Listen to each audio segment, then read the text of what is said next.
E aí, pessoal, a educação em São Paulo passou por um verdadeiro terremoto. Uma reforma administrativa que prometia mudar tudo na vida dos professores acabou gerando uma onda de protestos gigantesca.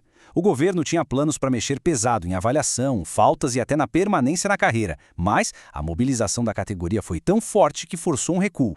E é isso que a gente vai desvendar agora. O que estava realmente em jogo, o que mudou na prática e por que essa história toda é um marco para a educação no Estado. Bom, o ponto de partida de toda essa confusão, ou melhor, de toda essa luta, é o Projeto de Lei 1316 de 2025. Segundo a APUESP, que é o Sindicato dos Professores, as greves que rolaram nos dias 9 e 10 de abril foram, assim, decisivas. E a prova está aí, nesse boletim do próprio sindicato. A manchete já diz tudo, né? A mobilização deu resultado e obrigou o governo a voltar atrás em pontos que eram cruciais na proposta original. Mas afinal, por que essa reação toda? Por que a coisa esquentou tanto? Para a gente entender de verdade, a gente precisa dar um passo atrás e olhar o que o governo queria aprovar no começo. O sindicato foi lá, analisou o projeto de lei e identificou uns artigos bem específicos que eles consideraram super punitivos. E foi isso, exatamente isso, que acendeu o pavio da mobilização. Uma das maiores, se não a maior preocupação de todas, era sobre a avaliação de desempenho. Tá, mas e aí? O que aconteceria com aquele professor ou professora que não atingisse as metas que o governo estabelecesse? A resposta para essa pergunta era bem assustadora. E olha só que ponto polêmico. O texto original do artigo 74 era direto, curto e grosso. Um desempenho considerado insatisfatório poderia levar à remoção do professor.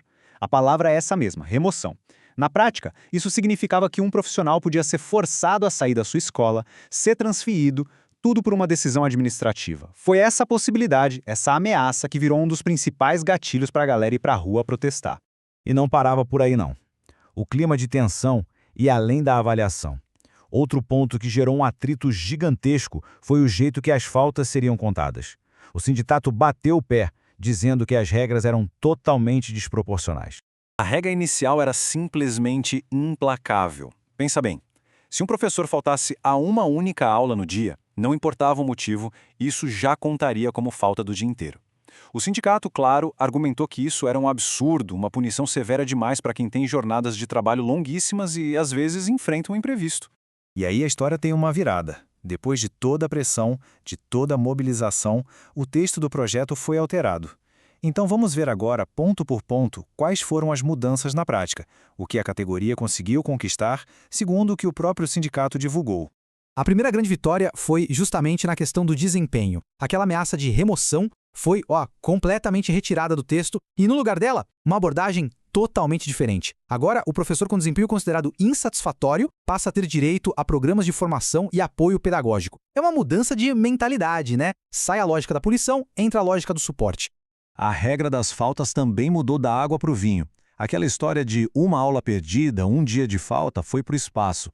No lugar, entrou essa tabela de proporcionalidade. Agora, o número de aulas que você precisa faltar para levar uma falta dia depende da sua carga horária. Por exemplo, para quem tem até 9 aulas por dia, precisa de 2 faltas-aula. Já para quem tem uma jornada bem mais longa, com até 36 aulas, o número sobe para 7. É uma abordagem muito mais justa e equilibrada. E tem mais. Além dessa nova tabela, criaram um mecanismo novo. Adicionaram um parágrafo que permite ao professor pedir a reposição dessas aulas que faltou.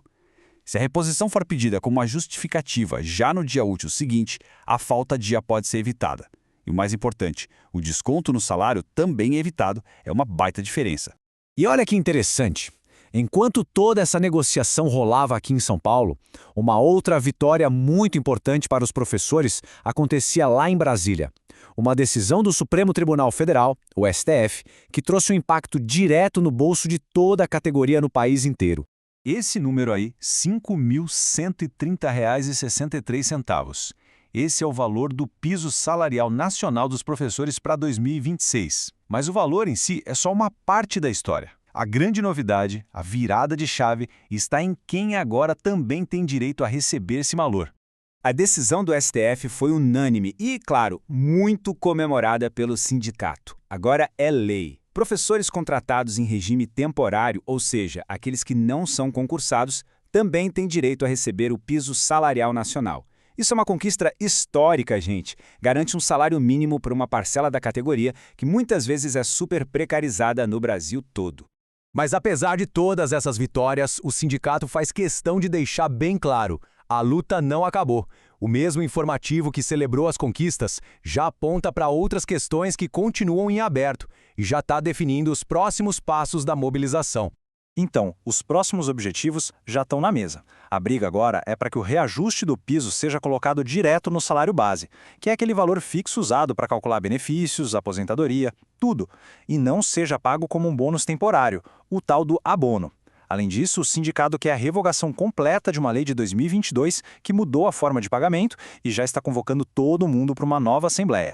E numa jogada muito inteligente, o sindicato resolveu virar o jogo. Como resposta à proposta de avaliação do governo, eles lançaram uma avaliação própria. Esse comunicado aí convida toda a comunidade escolar, professores, funcionários, alunos e pais, a avaliar as políticas do governo. É uma forma de contrapor o modelo que eles chamam de punitivo com um processo que eles defendem como aberto e democrático. Então fica muito claro que, mesmo com vitórias importantes na bagagem, a disputa sobre o futuro da educação em São Paulo está longe, bem longe de acabar.